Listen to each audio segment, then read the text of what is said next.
Thank you for joining us this evening. I'm Nikki Silva, and I'll be moderating tonight's event featuring David Talbot and Margaret Talbot, discussing their new book, By the Light of Burning Dreams, The Triumphs and Tragedies of the Second American Revolution. Before we get fully underway, I want to acknowledge that the land where UC Santa Cruz sits is the unceded territory of the Awaswas-speaking UP tribe. Today, the Amamutsan tribal band, composed of the descendants of indigenous people taken to Mission Santa Cruz and Mission San Batista during Spanish colonization of the Central Coast, the Amamutsan band is active and working hard to restore traditional land stewardship practices in this region and heal from historical trauma. Just to let you know, tonight's event will be recorded. We're using a webinar tool, so there is no chat function, but we invite you to submit your questions into the question and answer box, the Q&A box, at any time, and we'll try to get to as many of them as we can at the end of the hour. By the Light of Burning Dreams, The Triumphs and Tragedies of the Second American Revolution, this book is a page turner, and it has so many little known stories and behind the scenes insights about the activist movements of the 1960s and 70s, civil rights, Black power, the anti-Vietnam War struggle, the UFW, the American Indian movement, women's liberation, the gay and lesbian uprising. It is a journey. Each chapter focuses on climactic events and turning points in the lives of some of the radical, passionate leaders of these movements. And we have several of these passionate leaders here with us this evening: Dolores Huerta, Heather Booth, Bill Zimmerman, and Madonna Thunder Hawk. They will all be bringing these chapters to life and talking to you about the work and activism that they continue to do today. But first, let's start with the authors of By the Light of Burning Dreams, David Talbot and Margaret Talbot. They're somewhere out there. Hi, David. Hi, Margaret. Hi, Nikki. David is a journalist, an author, an activist, the founder of salon.com, and so much more. And we've posted detailed bios of everybody listing their credits and accomplishments. So take a look at those. They're in the chat somewhere. But I have to add one more thing. It's a very meaningful thing about David, and that is that he is a UCSC alum. Stevenson, 1973. And Margaret Talbot is an essayist and nonfiction writer. She's a staff writer at The New Yorker and the author of The Entertainer, Movies, Magic, and My Father's 20th Century. It's a fascinating, wonderful read based on her father and David's father. By the way, Lyle Talbot, a veteran Warner Brothers actor. The Talbot family is quite a family of storytellers, journalists, activists, filmmakers. David and Margaret, in your acknowledgements, you describe this book as a family enterprise. Can you talk about how this came about and why this came about, and what was it like working with your family? Well, I'm glad, Nikki, that you brought up Santa Cruz and the fact that I went to college there in the same years that you did, actually, and you graduated the same year you did in 1973, as you say.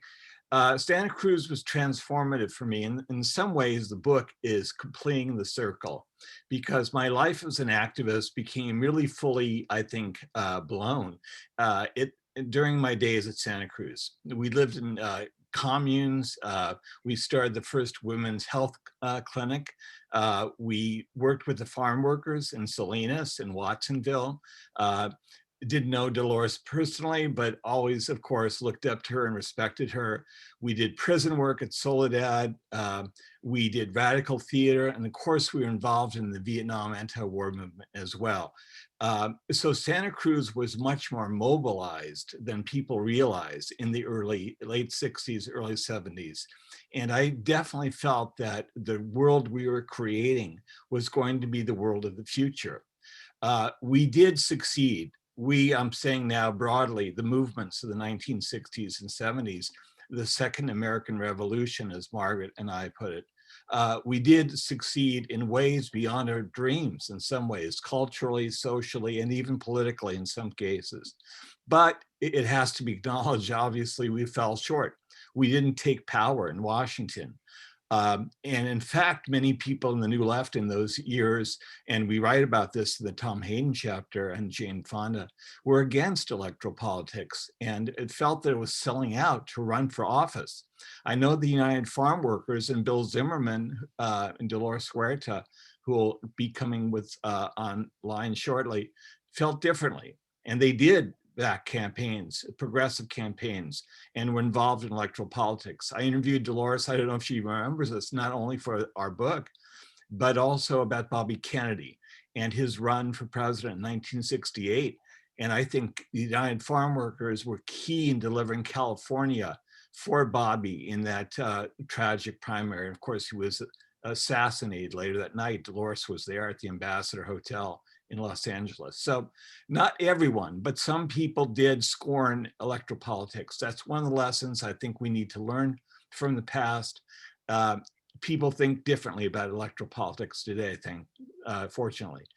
Anyway, Margaret was my kid sister. She used to come up from LA, where we grew up, to our commune in Santa Cruz when my sister, Cindy Talbot, who is now a doctor in Portland, Oregon, and one of the founders of the first women's health clinic in Santa Cruz. Cindy and I lived in a house on Chestnut Street in Santa Cruz with a number of other people. It was a notorious commune at the time, a radical commune, mainly women, mainly lesbians, but I was allowed to live there, fortunately, and Margaret would visit. So I think she was infected with this radical energy early on. She was just a kid at the time. I'll let her speak. But I was so fortunate that just as I was unfortunate rather, just as I was about to start writing the book back in 2017, I suffered a stroke, and I didn't think I could complete the book on my own. And fortunately, I had a wonderful writer in my family, Margaret, who I turned to, a staff writer at the New Yorker, among many other achievements. And Margaret, fortunately for me, agreed to work with me on the book. And it is very much a family enterprise. The chapter on the United Farm Workers was written actually by Margaret's husband, Arthur Allen, another great journalist in our family. So it's a family affair, and I was very lucky to work with Margaret. And Margaret, take it away. Yeah, I'll just add that I, as the kid sister, had just such fond memories of coming up to Santa Cruz, and really felt always that I missed out a little bit on the full efflorescence of the 60s, but progressive movements. But I did get to get the whiff of them, and found them very inspiring. Found, the activism that David and our sister Cindy were involved in there very inspiring. So it was great to actually be able to come back. As David says, it felt like full circle for me too, and work with him on this book and telling these stories. So I think Margaret, yeah, I'm sorry. Go ahead, Nikki. I was just going to ask you, what was that like for you? I see that you dedicate the book, both of you dedicate the book to your kids. And I thought that was very telling too. I mean, you're obviously writing this to relive your experiences and your knowledge of those times, but there's a bigger message here. And I think that your dedication sort of says it all.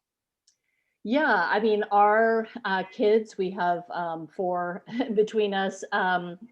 David's older son, Joe Talbot, is a director who made the film "The Last Black Man in San Francisco," which, among other things, is a artistic representation of the emotional fallout from gentrification.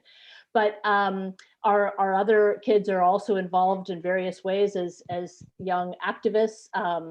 My son is also a reporter, following in the family footsteps. So and all of them obviously are facing a future that is genuinely existentially worrying, from climate change to voter disenfranchisement, and perhaps facing a future where reproductive rights are also the clock has been turned back on them in a way that would have been kind of unimaginable. So we worry about them. We hope that that new movements arising now, new activism will have some effect on some of these forces. So we are thinking about them very much when we wrote the book. And this book's kind of a playbook for the future in a way, David. I mean, it really sets out some interesting stories, some mistakes, some successes. Talk about what you think people can really glean from some of these histories. Well, I want the book, hopefully the book is inspirational, but it's not simply hagiography. The book attempts to grapple with history and in a journalistic way. Obviously, I was a foot soldier in these movements. I still feel that we were doing the right thing, and our cause was just, and it fell short, unfortunately, but we continue to fight on. Our kids continue to fight on. But there are lessons in the book, and we focus on the leaders of these movements for a reason. Dolores Huerta, Madonna Thunderhawk, Bill Zimmerman, Heather Booth will join us later today. Were all heroes to me. And, you know, they were human beings. I think they'll be the first to admit that they and others who were in leadership positions made some mistakes. And I hope that they can talk about some of that today and lessons that can be learned from younger activists today, from not only what we achieved in those years, but also how we fell short.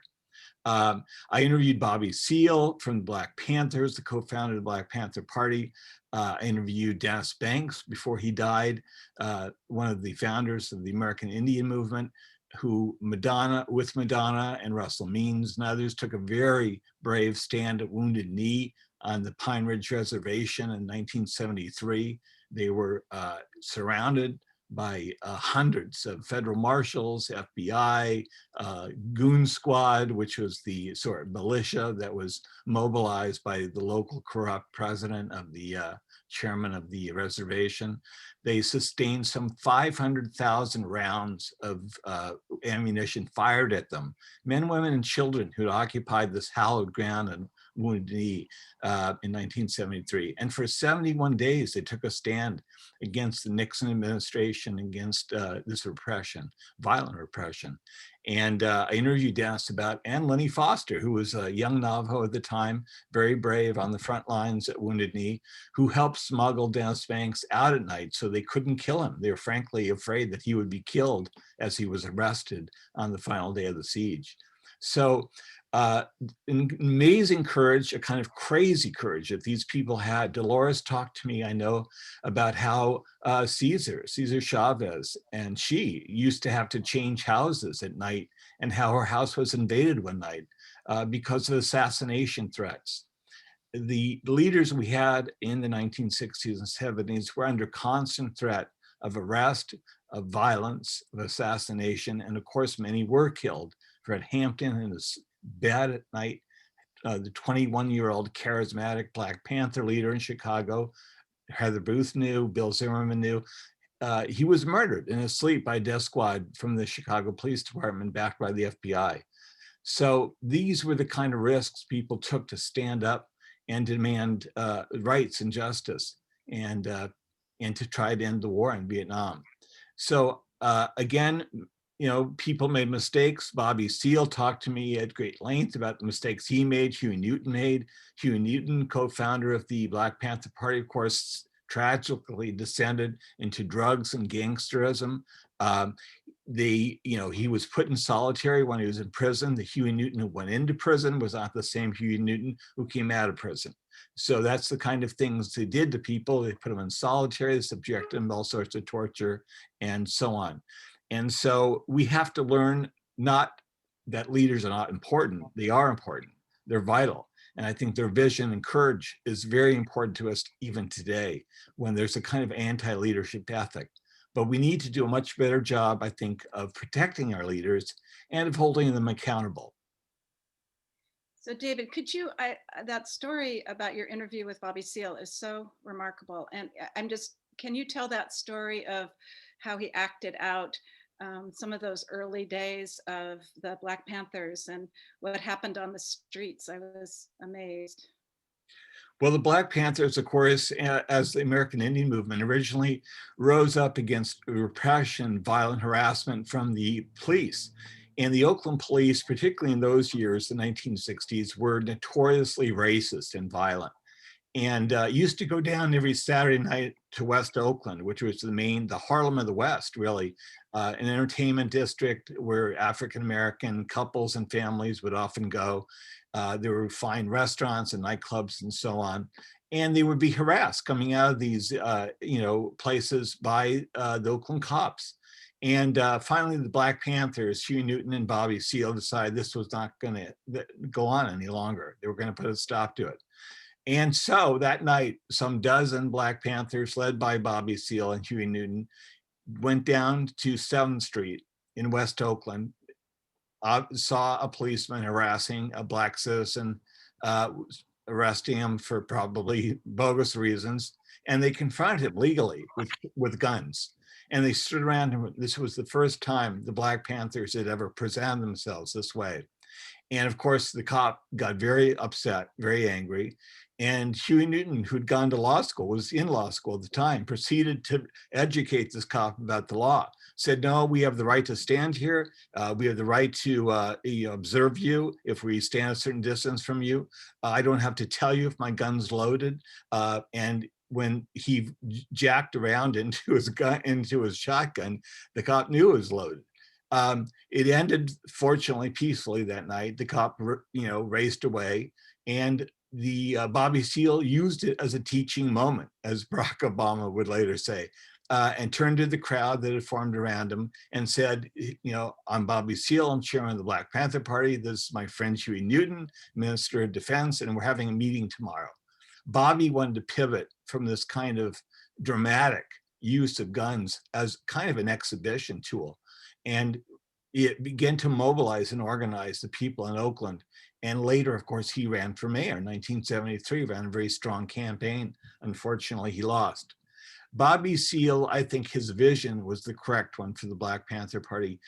They were going to become, as they were, an organization dispensing community services, mobilizing people through peaceful efforts, and was not allowed to do this, unfortunately, because the cops and the FBI confronted them so violently, and because Huey Newton himself, as I said earlier, descended into mayhem and drugs and gangsterism. So the Black Panther Party was eventually torn apart from within and without. But it was a very dramatic story. Bobby acted it out for me. You can read it in the book. He was a performer at one point, a stand-up comedian, a jazz drummer. He knew how to perform, and he's still very spry in his 80s. It was great to interview him at great length for the book. Margaret, the whole book, lots of people we've heard about, but I was really drawn in by so many of the stories that I'd never heard of, the people I'd never heard of, and the story of Craig Rodwell and the making of Pride. Can you tell us about Craig and what drew you to that story? Yeah, well, the book is sort of a mix of some very well-known people and then some lesser-known people who nonetheless had quite an influence. And Craig Rodwell is an example of that. He was a young working-class gay man from Chicago who made his way to New York in the early 1960s, and initially was just kind of he was a ballet dancer. He was enjoying life. He had one of his boyfriends was an older man who at the time was much more conservative than he was, named Harvey Milk, who of course later became the San Francisco superintendent and was assassinated by Dan White. But Craig Rodwell became increasingly politicized and frustrated by the fact it actually ties into some of the points that David was making about police harassment, because so many gays and lesbians who would gather at bars, where they were allowed to go, would of course be subject to these police raids and sometimes to blackmail and other forms of harassment. A lot of these bars and watering holes and gathering places were owned by the mafia, and they would pay off the police, but periodically there would be these raids, people would be humiliated and so on. So Craig Rodwell was really all about creating other places that would be owned by gays and lesbians, that would benefit gays and lesbians, and where people could gather and not be furtive and not be ashamed and not be subject to raids and harassment. So the first thing he did was to open a bookstore. It was actually the first gay bookstore in the country, probably in the world. It was in the Village, and it was called the Oscar Wilde Memorial Bookshop. And he made a choice not to sell porn there because although he had no problem with people accessing porn, he just didn't want it to be a place where people had to go in and be hiding or be ashamed or get into any kind of legal trouble. He wanted to be a place where people could gather freely and organize and so on. And it became that. As well as a place where you could buy literature by gay and lesbian writers and examples of the new sort of burgeoning field of history, of LGBTQ history. So and he was around then for the Stonewall Uprising in 1969, which was, this famous occasion when patrons of the Stonewall Bar decided they were not going to put up anymore with this kind of raid. And rather than going quietly when the paddy wagons came, when the police wagons came, they patrons of the bar and young street kids who were hanging out outside and drag queens who were hanging out outside fought back, and they led the police on a merry chase through the labyrinthine streets of the Village. Some of the street kids and drag queens doing rocket style kicks and just generally exuberantly refusing to go quietly. So that was a remarkable moment, but it wasn't actually the first time that people that LGBTQ people had refused to go along quietly. There'd been a couple of other incidents at other bars in San Francisco and Los Angeles, and Craig Rodwell didn't want this one to kind of fade into history the way those other ones did. So he was really, he wasn't the only person, but he was the key person to say, we actually have to commemorate this. We have to build on this. We have to take note of the fact that this was a brave thing to do for these patrons of this bar, and that this could be the beginning of a movement that now we call Pride. And so he organized, he was the lead organizer of the very first Pride parade. Other people joined in, other people helped, but they met at his bookstore, and they had a year later, commemorating Stonewall, they had the very first parade. Wasn't sure if anyone would turn out. Many people did, and it became, the beginning of the Pride parade and the gay pride movement that we know today. I just love that you sort of told that story through that kind of unknown hero. That's a great way to do it. There's another little known history in the book, and it's of Heather Booth and the Women of Jane. And at this point, we have Heather Booth with us tonight. We're so fortunate. And actually, I'd love to bring in everyone, all of our guests, Heather, Dolores Huerta, Bill Zimmerman, and Madonna Thunder Hawk. There are so many connections between all of these people and all of these movements. And we just want to open up the conversation. Margaret, can you introduce Heather and what drew you to writing this chapter? Sure. Well, this chapter is about a really remarkable underground abortion service that was started essentially by Heather Booth when she was an undergraduate at the University of Chicago. And she had come back from being a volunteer in Mississippi Freedom Summer, registering African-American voters, and like many people down there, taking tremendous risks to do so. And she'd come back and she'd gotten a call from somebody whose sister needed help finding someone who could provide an abortion. Of course, abortion was illegal, but as we know, abortion being illegal doesn't prevent people from needing abortions, from seeking abortions, and sometimes from obtaining abortions. It just prevents them sometimes from getting it in a safe and respectful way. So she did her best to help this person find someone. There were practitioners offering abortions, some who were compassionate and competent in Chicago and other cities around the country, and there were many people who were doing it in a unsafe and often a way that was disrespectful and not humane for the women involved, for the women seeking the help. So she saw the possibility of eventually providing this service for women in a way that, even if it was illegal, would be done with giving people full information, not blindfolding women and dropping them off at a street corner, as many illegal abortion practitioners did at the time, doing it with a feminist spirit, bringing in other women to do the counseling. And eventually this service, which became known as Jane, the Jane Collective, started providing abortions that were actually performed by these young women who were running it. And they had a remarkable safety record. They performed thousands of abortions until some of them were arrested in 1972 before Roe. And, it was a model of providing a service that was needed, but also prefiguring the way that you might want healthcare to be practiced in the future with, in this case, a feminist spirit, a feminist orientation to reproductive rights, and also a lot of kindness and compassion.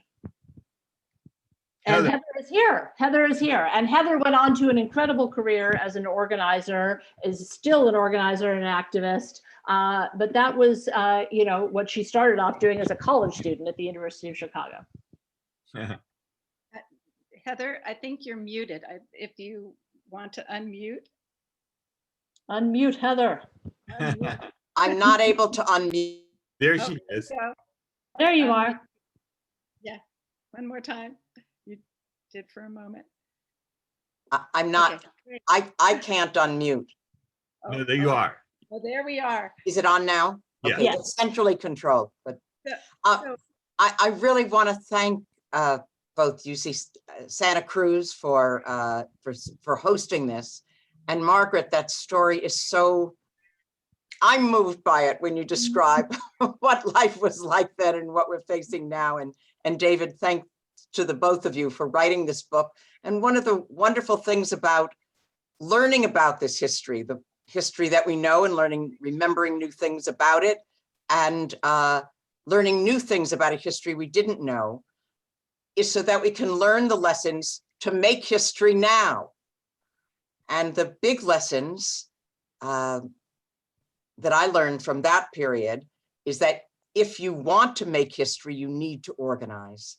And if we organize, we can change this world. We have changed this world for the better, and we will change it for the better, but only if we take action, as you described so many of the heroes and heroines in the book, and Madonna Thunder Hawk, Dolores Huerta, Bill Zimmerman, and others in the book who've been partners and champions in the struggles for justice and democracy. And we need it now. And all of you who are watching, the hundreds of you who are watching and who'll read this book, hopefully, many of you are also veterans of these struggles.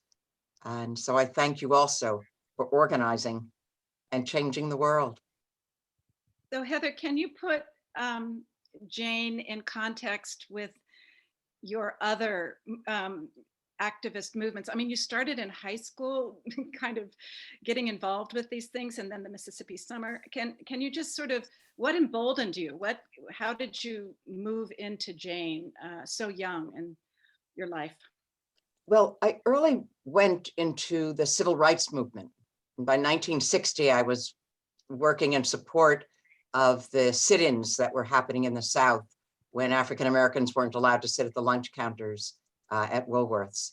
And then I found my way to SNCC, and the Student Nonviolent Coordinating Committee in the North called Friends of SNCC. In 1964, I went to the Freedom Summer Project in Mississippi, where Northern students were recruited to support the really courageous struggles of African Americans in the South. And many people have heard about that summer in part because there were 3 young volunteers, Andrew Goodman, James Chaney, and Michael Schwerner, who were killed at the hands of the Klan. What people may not know is that while they were looking for the bodies of those 3 young men, they found the bodies of other Black men, some hands bound or thrown into the Tallahatchie or other rivers. And those disappearances hadn't even been reported because poor Black people lived in such a state of terror in Mississippi. And within a year, because people organized, we had a Civil Rights and Voting Rights Act. And it really taught some fundamental lessons. One, I mentioned before, which is if you organize, you can change this world, even when it seems most hopeless. A second lesson I learned then that in some ways set the stage for Jane and the underground service is that you sometimes need to stand up against illegitimate authority. In that summer project, I was demonstrating in support of people who were going down to the courthouse to register to vote. And it was the first time I was ever arrested. It wasn't a civil disobedience. It's just that the law itself was so unjust. And so I learned you both need to organize, sometimes stand up to illegitimate authority, and also you need to trust local people. They know what to do if given the right support. Then I returned to Chicago, and just to give a sense of what the times were like, a friend of mine was raped at knife point in her bed in off-campus housing. And she went to student health. We went with her to get a gynecological exam. And she was told student health didn't cover gynecological exams. And she was given a lecture on her promiscuity. We sat with her. They called it a sit-in. We again had learned from the civil rights movement. And then over time, because people organized, of course you get supportive counseling now. Of course you get gynecological coverage if you need it. But that only happens when people organize. And I've really kept up those lessons throughout my life on a variety of issues, from immigration reform, financial reform, marriage equality. I'm now working to ensure that Build Back Better can be passed with forcing the multi-millionaires and billionaires to pay their fair share in order to get the childcare, healthcare, elder care, and other things we need. Wow. You're still at it. And I'd like to say everyone here on the screen is still at it, which is a wonderful model for us all. Dolores Huerta, I think you're here. I see your picture. I'm wondering if you can turn on your camera and turn on your mic. Hello, we're so honored to have you here with us. Thank you. Oh, thank you very much for having me. It's been a wonderful, wonderful presentation here. You're the co-founder of the Farm Workers, and you've worked so tirelessly with the rights of farm workers and civil rights and women's issues and gender discrimination over 50 years. Dolores, the opening of the book that we're talking about this evening, the opening of the chapter describes an event in Delano in 1968 in the midst of the grape strike, when two men tried to force their way into your home, smashing windows and spraying your kids with glass. And then a few pages later, Luis Valdez of Teatro Campesino describes a time when a man picked you up and threw you off a loading dock. Can you just, what was going on in Delano, and how do you deal with these threats of violence, particularly when the movement is spouting nonviolence? Well, in the case of the two men that came to my house early in the morning, 4 o'clock in the morning, and tried to force their way into my house, where I was alone with my small children, I think that was one of the most terrifying moments that I lived. And it had happened because we had stopped the grapes in New York City. Grapes was selling at 75 cents a box, where the growers were losing a lot of money.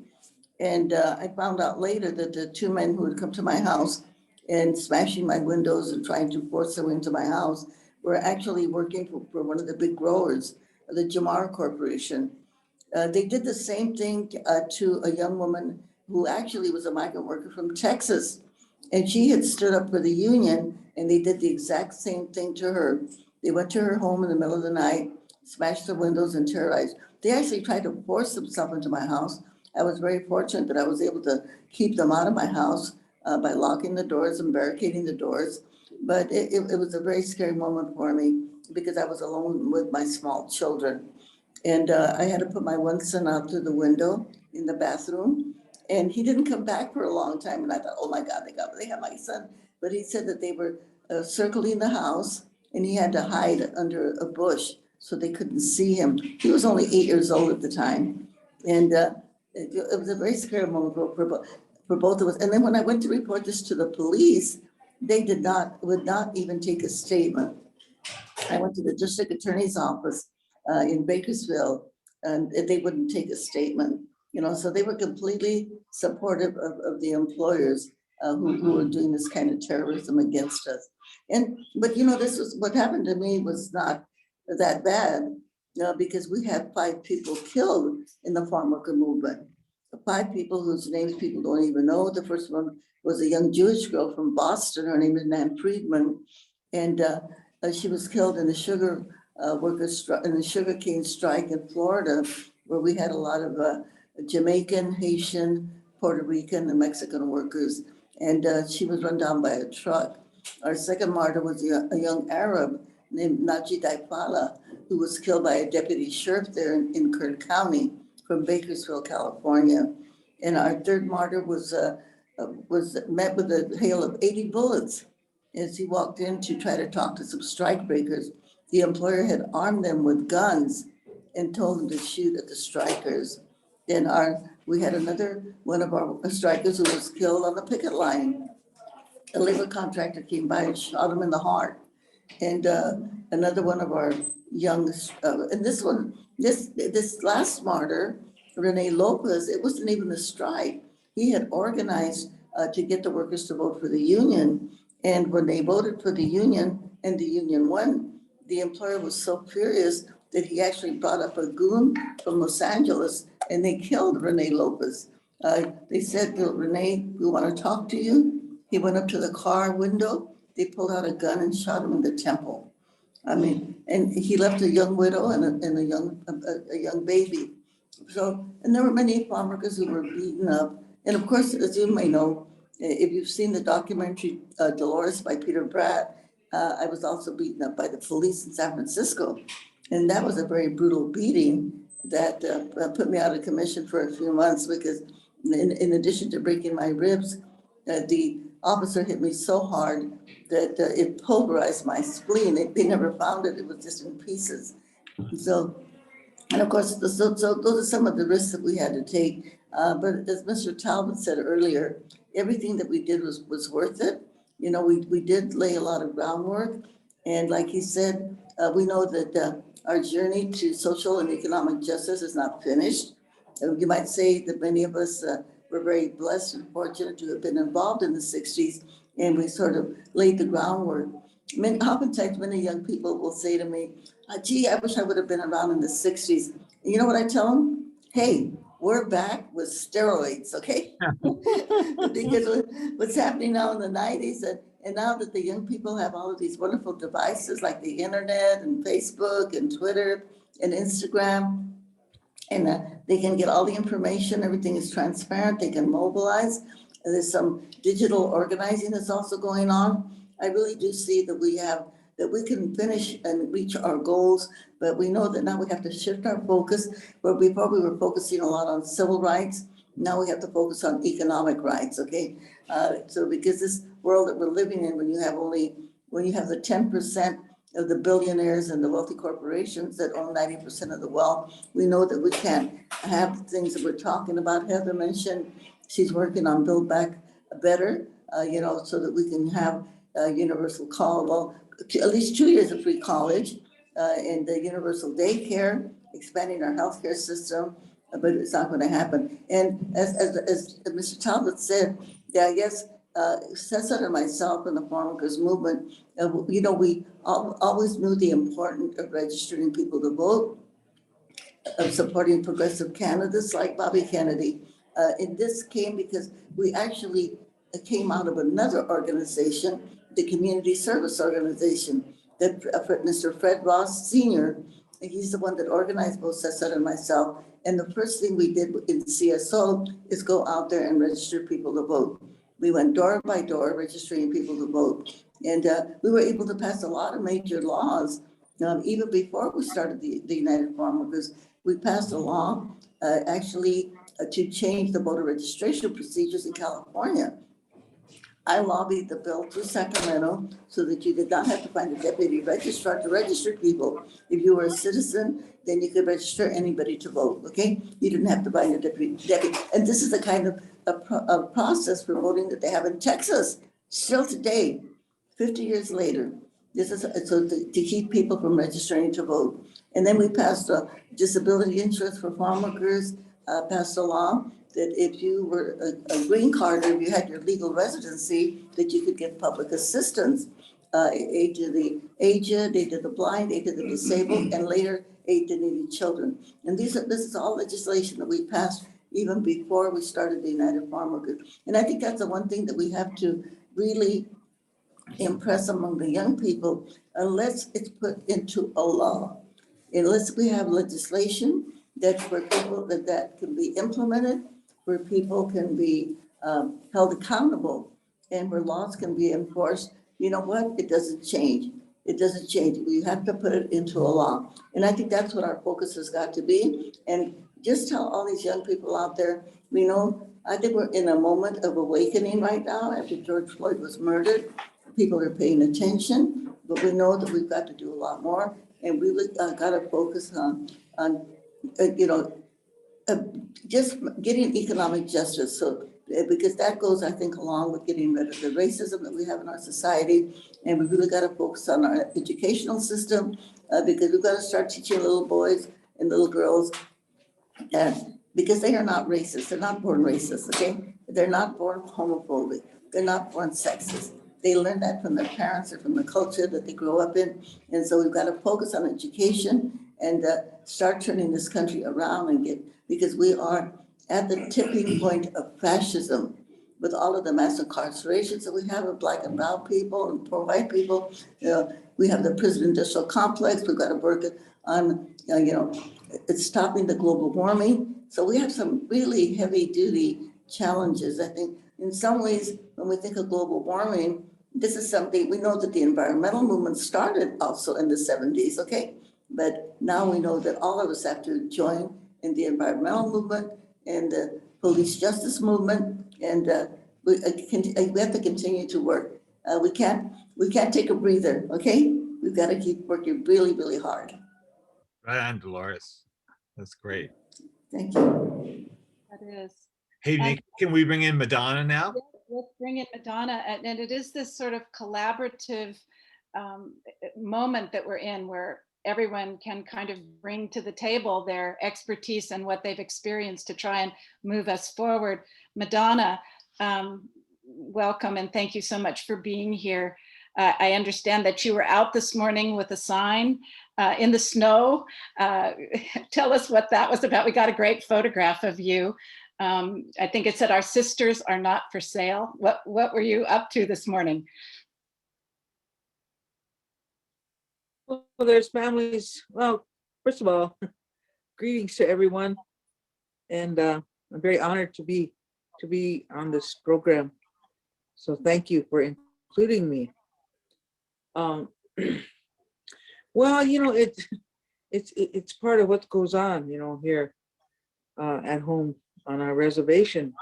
We have many families that have lost their loved ones to missing and murdered indigenous men and women. Our family alone, one of our grandsons is missing. But this is common now among our people.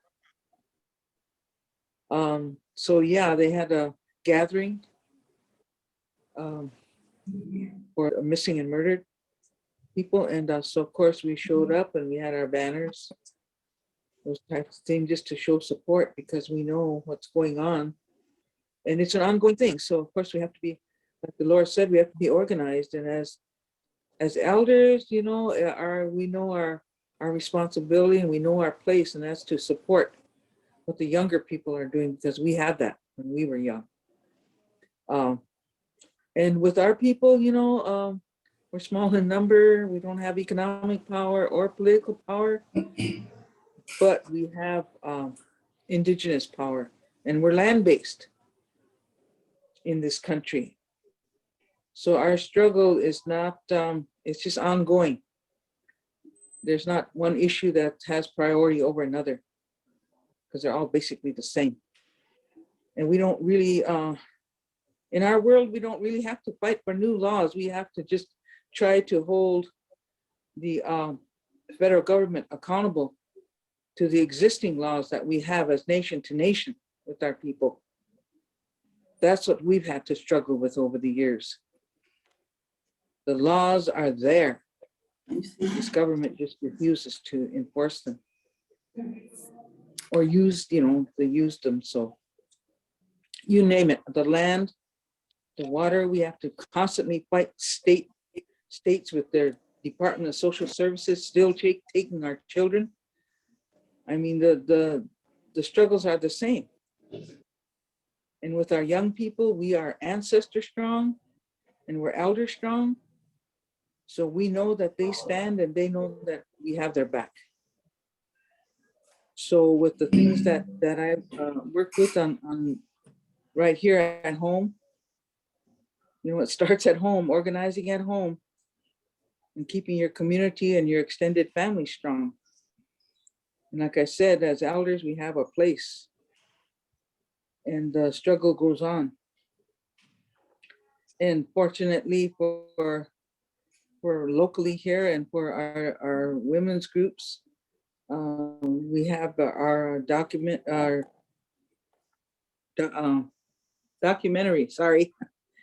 warriorwomen.org, and that's all the work, the ongoing work that is still happening from back in the 60s all the way up to today.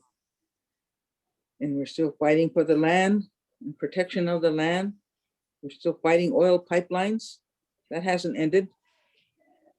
Biden ended the KXL, but the other two, Line 3 and DAPL, are still active. So the struggle goes on. The struggle is there. So like I said, because it's ongoing, most of our young people have grown up with it. They're aware of it. And like I said, we're ancestor strong and we're land-based people. So there isn't much that we need to be telling our young people because they can observe and they learn as they go the same way we did. So Anna, can I ask you, what are the lessons? Russell Means, who was a cousin of yours, and Dennis Banks, of course, got most of the publicity as leaders of the Wounded Knee, occupation. You took a stand there back in 1973, but you deserve a lot of credit yourself for your courage there. You were a leader as well. What do you think, Madonna, looking back at Wounded Knee in 1973, when you were surrounded by Nixon's forces, you stood up to the Nixon administration, the federal government, demand your rights. What do you think the lessons for younger generation of activists from Wounded Knee are?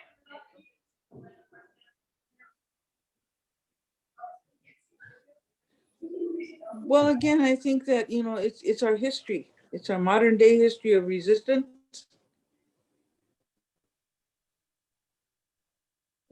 And because we are, again, that it's just a given that the struggle is passed on.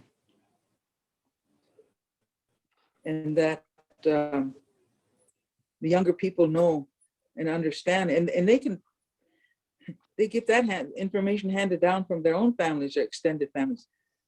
These young people nowadays at any given time have some relative that was involved back then and before then.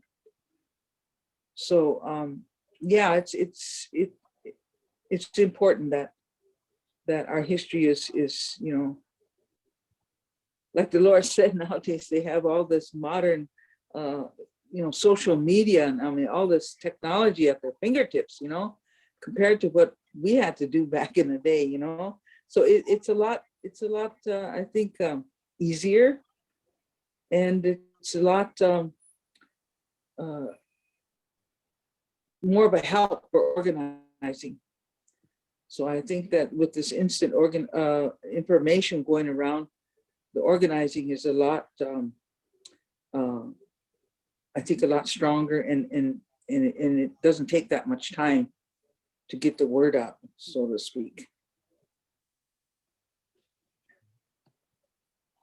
I just have to ask, this is a question for everybody we're talking to, but this courage and being so emboldened and sure and going forward in what you're doing, I feel it's a gift. It's also a burden. And how do you deal with that? I mean, Wounded Knee and being attacked in your home, and the women of Jane being arrested, and all that's happening, that takes a lot of courage. Are there words you have for today's activists? And let me, Nikki, if I could add, Bill Zimmerman led a squadron of small planes over Wounded Knee in 1973 and dropped food to the people below, and they were running out of food. The children were suffering from malnutrition, and Bill got fire from below.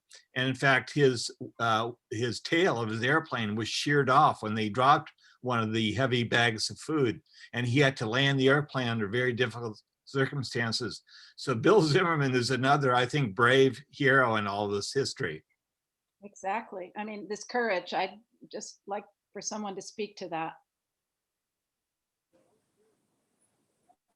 Bill, do you Madonna? want to say, Bill, do you want to say something now? And then after that, I have something I want to say about courage then and courage Sure. now. Sure. Well, to continue or elaborate on something that Madonna just described, Wounded Knee was a powerful symbol because it was the site in 1890 of the last massacre of the Indian Wars. And 300 men, women, and children were killed there by the 7th Cavalry, Custer's old unit. They were unarmed. They presented no resistance to the soldiers, but they were shot with a precursor of a new weapon, which of course later changed the history of the 20th century, the machine gun. And when Wounded Knee was taken in '73, it seemed to exist under a protective shell because of its history. The Nixon administration didn't want to go in with guns blazing because they didn't want to create a second massacre on what had become hallowed ground for many in the American Indian community. But Madonna just talked about the continuity of the generations, and I wanted to point out that there was a woman inside Wounded Knee who had been in the massacre in 1890. She was, I believe, a 93-year-old woman at the time. She had been 3 or 4 years old during the massacre. So that continuity was and is very real in the American Indian community. Heather, go ahead. By the way, Bill's been as has Madonna and Dolores, a veteran of many of the struggles of the movements, because all the struggles really are united, whether it's indigenous rights or farm worker rights or against the war in Vietnam or for Mayor Washington, where you were active, I was active, Bill, and for various levels of the struggle for freedom. I wanted to say something about courage and fear. In the movement of the 60s, sometimes in the civil rights movement, people would say, are you willing to die for freedom? And though I very much wanted to live, I was willing to take that risk if that's what was needed to stand in support of the people who risk their lives every day in Mississippi and in other places. But there's a different question, I think, that people need to face in continuing the struggle. It's not so much will you die for freedom, though some may face that ultimate sacrifice. And some have, as Heather Heyer did in Charlottesville, killed by white supremacists. But it's will you live for freedom? Will you do the work every day? And not to romanticize the past, not to romanticize it and say, well, that was great then. But this is now. There is so much exciting, inspiring, necessary work that needs to be done. And what we need to do is doing it every day, making one more phone call, one more text, one more demonstration, standing for the disappeared children, standing for the environment, standing for healthcare, and being partners in the struggle. So I don't think it's that people act without fear. I think it's that you act in spite of it, but do the work that's needed every day. And so I call on or encourage all those who are listening in, about almost 200 people on this call, to continue these struggles. There are so many areas in which we need everyone's effort. Because right now we are on a knife's edge. On the one hand, and I think Dolores was saying this, on the one hand, the threats are all around us, really a white supremacist fascism that could overtake us, destroy what little democracy we still have. And on the other hand, it's so inspiring. There are more people in motion. There's more struggles for freedom. There's more interconnectedness. And also across the generations, our generation, and also a younger generation coming into their own now. Bill, I want to, there's a photograph of you in the book, and there's some great photos in the book, by the way, too. You'll have to take a look at it to see all these great things. But the caption says, Bill Zimmerman personified the solidarity between protest groups. Zimmerman registered Black voters in Mississippi, helped organize the 1971 May Day protest against the Vietnam War, led the airdrop over Wounded Knee, and chaired Tom Hayden's run for US Senate. That's a lot of things, and I know you've done lots more and continue to do, but can we talk about Tom Hayden for a minute? Heather and David and everyone, a lot of people know Tom Hayden, but there were some really revealing stories in the book, things I'd never really heard or sort of put together before about Tom. Can we bring him in? Sure, Yeah. we can bring Tom in. You know, we've been talking a lot this past hour about activism, and David and Margaret's book reminds us that activism itself is not the goal. The goal is political change, and that often requires activists to change course, sometimes very, very abruptly. And Tom is a good example of someone who was able to do that. As many of you know, Tom was one of the more militant leaders of the anti-war movement. But in 1971, he and others, myself included, discovered that the ongoing demonstrations that we were sponsoring were not having an impact on the war, and were no longer recruiting as many people as they had previously.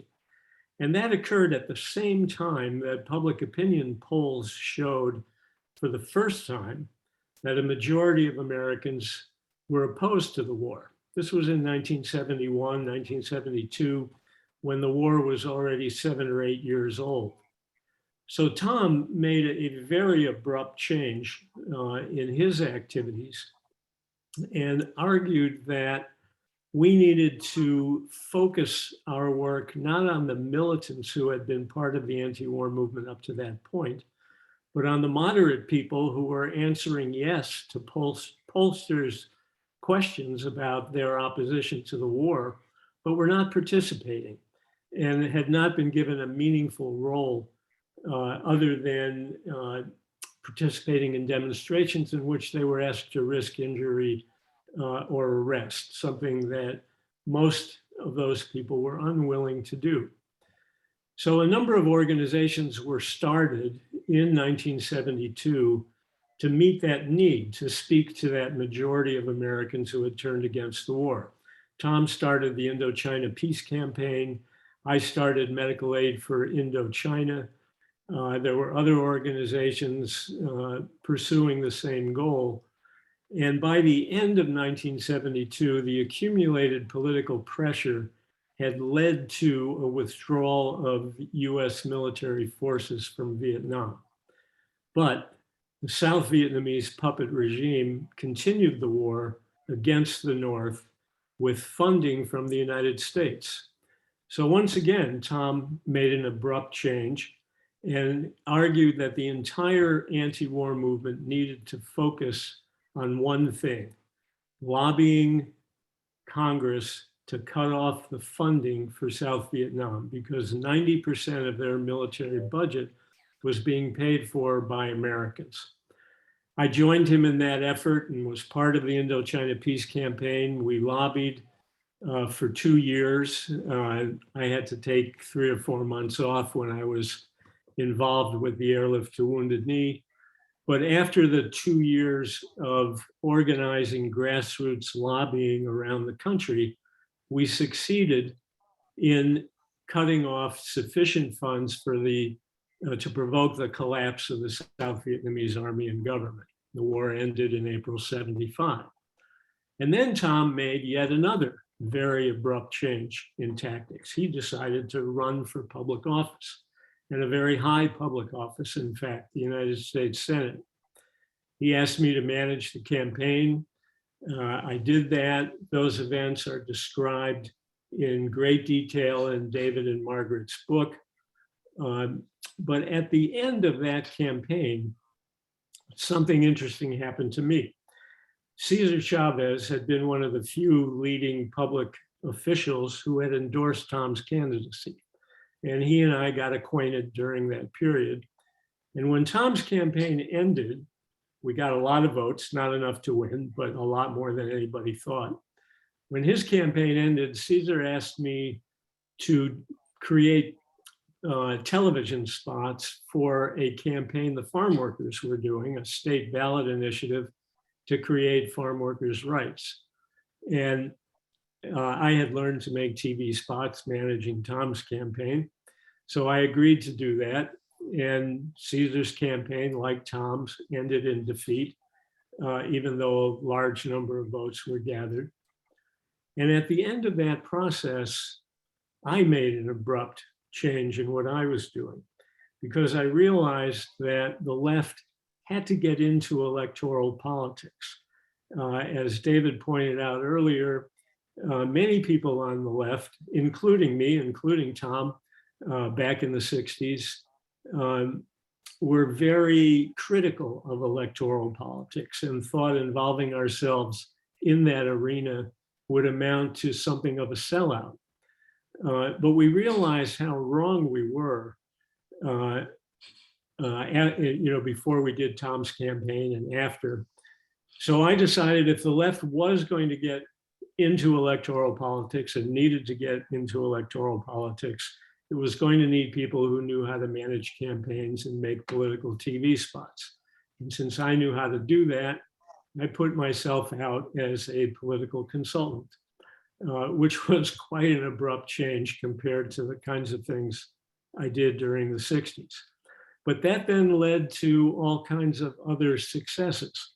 As Heather indicated, I got involved making TV for the Harold Washington campaign in Chicago. And by combining intensive grassroots organizing within the Black community of Chicago with a professional advertising campaign, we were able to elect Harold Washington as the first African-American mayor of Chicago. I then went on and did many other things in electoral politics, both for candidates and state ballot initiatives. Eventually, we legalized marijuana through state ballot initiatives. We regulated the insurance industry in California. We won the right to physician-assisted suicide in Oregon. We taxed people who made over $1 million a year in California. So much was accomplished because people back then were willing to make abrupt changes in what they were doing in response to opportunities that became available as we continued to do the work. So we do have some questions. I have sheets and sheets of questions here. every person on this panel could have at least 2-3 hours. But we've got questions from the audience, and we have a large audience. So I'm just going to read the first one here. We had some successes as radical activists, but it's been a long slog, and we watched so many things we achieved slip away or get replaced by the frightening rise of Trumpism and the evolution of the Republican Party. What keeps Well, you? I have to leave now, but thank you very much for having me on. It was a wonderful program. Thank you so much. Goodbye. Dolores. Dolores, we love you and we Thank follow you. your leadership. We build on all that you've built. Thank you, Heather. Thank you. Thank you very much. Bye, Bye. Dolores. Thank you. Thank Bye-bye. you. So what keeps you all going? FYI, there aren't many options out there for people. So, You know, I find that there are so many options. Right now, I mentioned before, we're sort of on a knife's edge, but it could go either way. On the one hand, we are facing the possibility now of the greatest investment in people's lives in our communities that we could only dream of in the 1960s and 70s. It's as big an investment potentially as was made both by the New Deal and the Great Society, but we don't have the same majorities in Congress or the Senate. So the slog is very tough, but we need everyone's focus on it of it's for childcare, it's for lowering prescription drug prices, it's for making the billionaires pay their fair share, it's for expanding Medicare, expanding Medicaid. Dolores mentioned for expanding college opportunities. So that question of the greatest investment is truly possible, even if it's less than what we expected or what we had hoped for. Today, by the way, we don't know how this will turn out, but today there was a picture of both Bernie Sanders and Senator Manchin standing together with an arm around each other. So maybe we're coming to some resolution.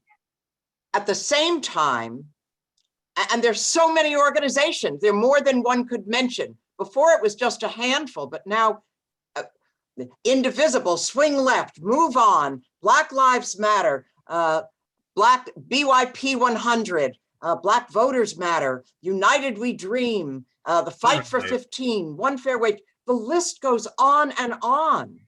And the unity with the labor movement, which really had been divorced from much of this alliance in the 60s, and the integration of women in much greater partnership, of intersectionality, as many describe it. So I actually think it's a very hopeful time. At the same time, the forces of the right wing in a partisan Republican Party have in part learned from the tactics and the strategies that we took in those 60s and 70s. And so they are coming on strong, funded by dark money and millions of dollars. And so it's a pitched battle. We need everyone's involvement. And if you actually write in to, if you put an email address and you write into someplace at UC Santa Cruz, we can send you names of organizations to connect with, but I've mentioned some of them. There are ways to be active, and we need your involvement now.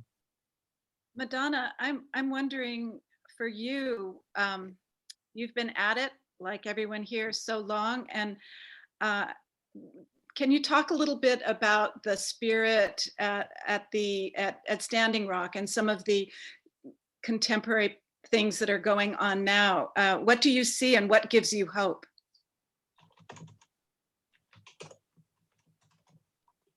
You know what I saw at Standing Rock, which was just, it just was really, really uplifting for me, was just the massive amount of young people who showed up from everywhere, We had a representative of every indigenous people community worldwide. They came, sent somebody. But the young people from the United States alone the camp just grew practically overnight, especially when after November, when Trump was, declared the president, then practically overnight, the camp tripled. Because I guess we were only thing going on that people knew, nationwide, and the young people just came in droves. And as elders, we were there and we watched it all happen. We were on the only hill in the camp. It was called Facebook Hill because everybody held their phones up, to get reception. And that's where we had our camp. And we were right next to the legal tent. And then behind the legal tent was the media tent. So we saw everybody come in because they came in the gate and they all trailed up the hill to the legal tent because they had to register and get the legal committee's number written on their arm in case they were arrested. So we got to see everybody. And it was amazing, and we welcomed them. And as elders, that's our responsibility, So you just go with what's there and what the many decades that I've been involved, it just comes natural to where you go because it's a responsibility. It's a responsibility. And then you take direction too. You're never too old to take direction, It's their time. We stood our ground and held, as the front lines as best we could, and now it's their time.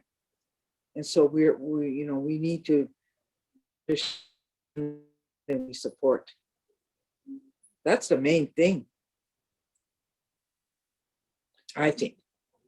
Hey, Nikki, yes. could I follow up just on what Madonna said? Because when young people ask me what are the main lessons from the 60s and 70s and everything we went through then, and I was at Standing Rock with my son, by the way, Nat, my youngest son, and everything Madonna said is true. It was inspirational. The camp was very well organized, mainly by women leaders, it seemed to me. And they withstood, incredible violence from the other side. And they did it with solidarity and in an incredible sense of resistance. So, and it was really well organized, the food, the sanitation, everything about that camp. So what I tell young people today is create the world you want to live in. Don't wait, just do it now. And that's what we were doing in Santa Cruz. When Margaret came up and visited us, we were modeling the world that we wanted to live in at that house, that commune in Santa Cruz. Men, women, we were all young, but we knew that we didn't want to fit in to American society the way it was. It's violent, it was exploitative, it was crass, and we rejected everything about it. So we made a world that we wanted to live in. Food co-ops, women's health clinic, radical theater groups. Nikki was part of this. You were part of it, Nikki. You know what it felt like to be in Santa Cruz in those years. We took care of each other. We loved each other. And we created the world we wanted to live in. And that's what people did at Standing Rock. And I'm sure they did at Wounded Knee as well. Every place where people take a stand for freedom and justice. That's the world we want to live in. And so when Heather talks about all these groups that you can join, yes, but even more than that, create a bigger vision. Create a vision of the world you want to live in. Margaret, Yes. I want to ask you, you do a lot of writing about a lot of very topical, burning issues, and a lot of it's not very, positive. Some of it is, some of it isn't. What is it for you that keeps your work and your writing going for you? Well, I mean, I as a journalist, I just feel, a strong commitment to telling people stories, to clarity, to facts, to shining a light on injustices, to as they used to say about journalism, comforting the afflicted and afflicting the comfortable, but also to storytelling, and I feel the book is strong in this way, or David and I wanted it to be strong in this way, to kind of humanize some of these struggles by telling about the turning points that people experienced by as Heather was saying, sometimes the bravery is there's actually a lot of fear. It's not thank you. It's not that it's all badass courage. It's actually people having to conquer their very real fears to take a step into the stream of history and do something out of the norm. And so we were very interested in telling the stories. And I in general, in my writing, I'm interested in telling stories of people who who do something unusual, who bring their ideas and their commitments to life, and kind of what allows them to do that. David, I wanted to ask you a question about the title. Talk to us about the title and all that it means and how you arrived at that. Well, I wanted the title to reflect both the beauty, and I was speaking about the beauty of what we were attempting to create a new world, and what we still are. Heather's right, Bill, Madonna, Dolores, we're still trying to create that world that we want to live in. And so I wanted a title that reflected the beauty of that vision, as well as some of the tragedy, frankly. Those dreams did go up in smoke for some people. They disappeared. Because of repression, because of violence, because of bloodshed, because of our own demons that we couldn't conquer within the movement. And Bill and Heather and others were very honest about talking about those internal demons too. We have to be honest about those. Human beings are human. We have flaws. And some of those flaws, Tom, we love Tom. I knew Tom Hayden well, not as well as Heather and Bill, but I knew him. And we talk about some of those human flaws that Tom had as a leader and as a man in the book. And yet I think his vision was a soaring vision. And he was always very, I think, inspirational to be around. And I think, I talked to Tom when he was sick. He knew he was probably dying, and I didn't know, on the phone. And we talked, if Trump won, what we were going to do as a movement. And Tom was thinking about that stuff till the very end. So, to me, that's inspirational. I'm 70, I've had a stroke. I'm not as old as Heather and Bill, but I feel a little wobbly sometimes. But I still feel like that's my church. That's my temple. That's my mosque. It's the movement to change the world. And that's the world I want my kids to live in as well, in the next generation. I know all of us have children, some of us have grandchildren, and we want the world to be better. We want to feel like Madonna was saying, that we stood our ground, we did what we had to do, and then we left a better world to our kids. So we're going to keep fighting till the end. And that's the spirit that Margaret and I think, capture in the book. These people did something when they were young, but look, we're all old and we're still doing it now. There's also a legacy that's left. It's true that some of the specific battles weren't won. Many were won. We did help stop the war in Vietnam. We did elect some remarkable leaders. We did actually win a Voting Rights Act.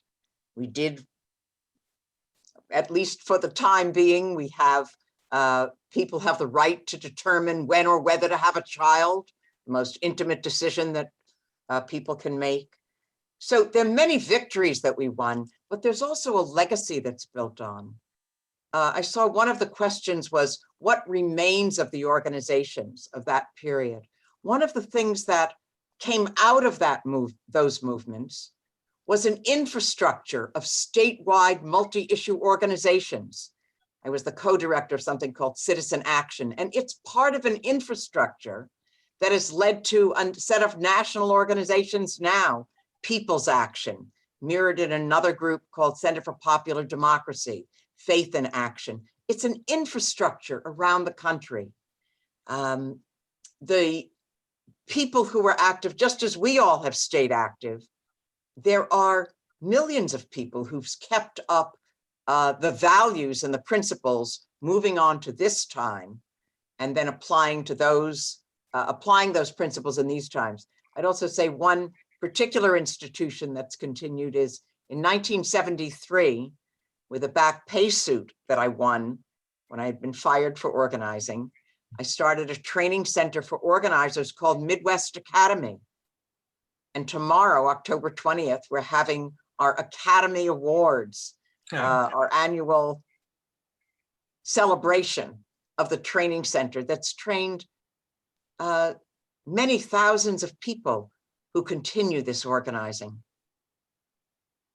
Well, something else that came out of the movement, big success, a lot of music, a lot of really, really good music, and theater and art.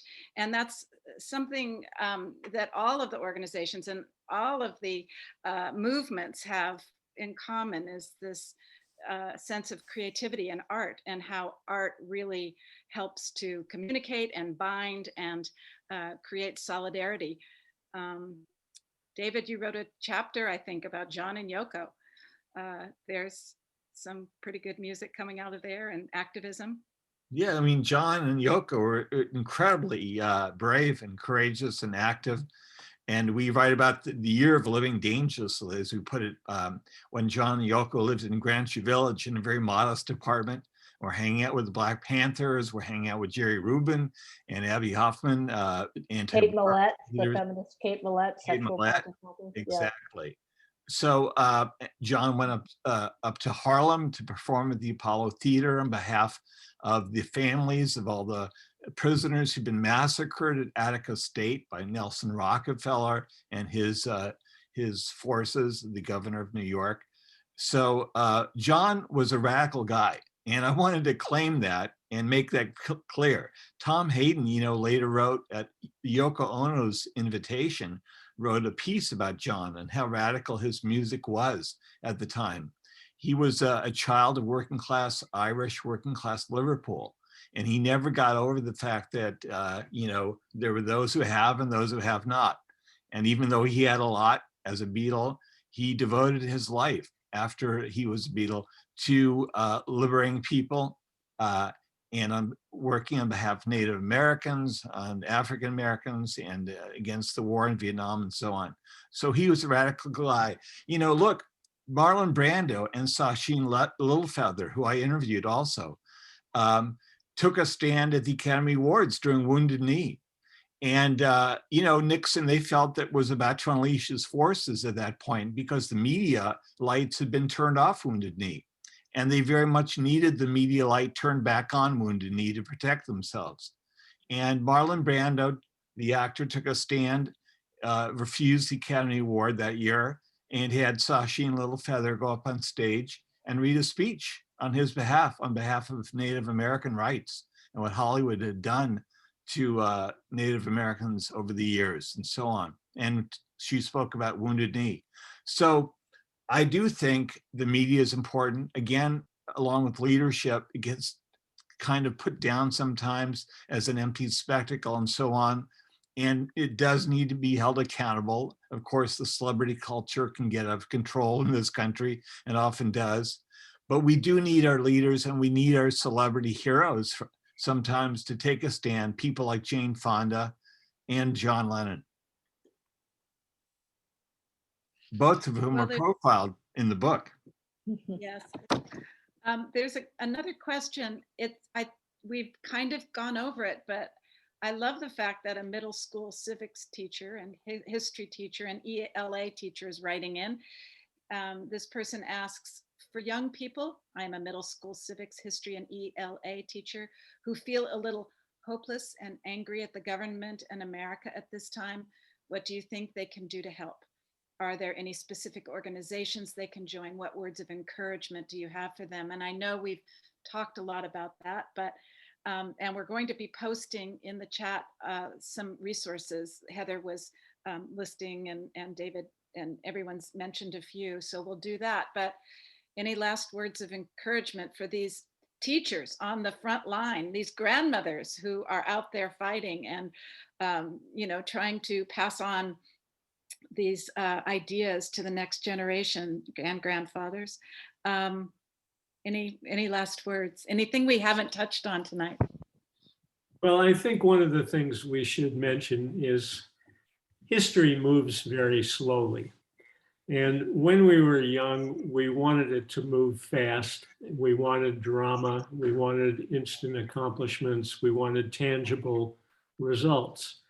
And now that, the people watching this Zoom are seeing a lot of gray hair in front of them, we have a somewhat different perspective. It takes a long time to achieve things.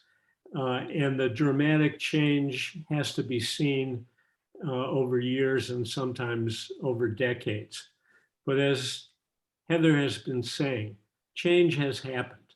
Victories have been won. Accomplishments have come.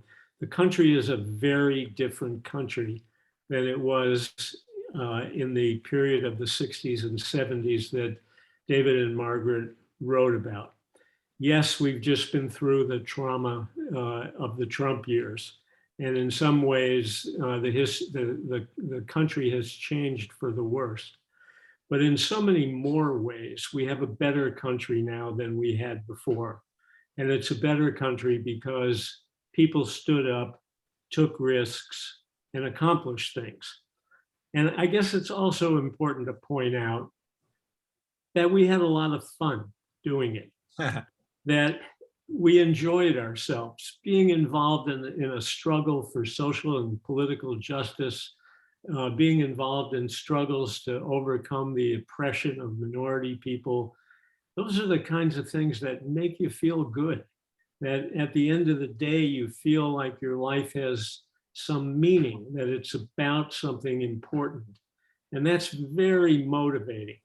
We wouldn't all still be here doing what we're doing if we had lost everything, if it was only about sacrifice. It wasn't. It was about much more than that, about creating a community of people struggling in common. It was about moving the society in the direction that David was pointing out earlier about, make your dream. Don't just hope it comes about. That's why we have continued to do what we do, because we won, because we enjoyed ourselves, because we accomplished things. We didn't win everything, and there's much more that is yet to be won, but those victories come slowly, and it requires patience and perspective and a sense that society doesn't change suddenly and explosively the way it might have 100 or 200 years ago in the form of violent revolutions. We're past that. We live in a different era, and we've got to have the patience and perspective to see the change as it occurs slowly rather than abruptly. David's point that, Bill's point that we may not have gone as far as we wanted to go, but we've come a long way. Yeah. But I wanted to add a quote that Tom Hayden had said, which is, change is slow unless it's fast. Both can happen and you never know. And so we want to be around to celebrate those moments. Remember, there was, I have my pussy hat, so that remember when there was the largest one-day demonstration in the world. And then I also say, but it wasn't enough. We need to keep organizing. Or Black Lives Matter, that period of demonstrations, the largest that we've had in the United States.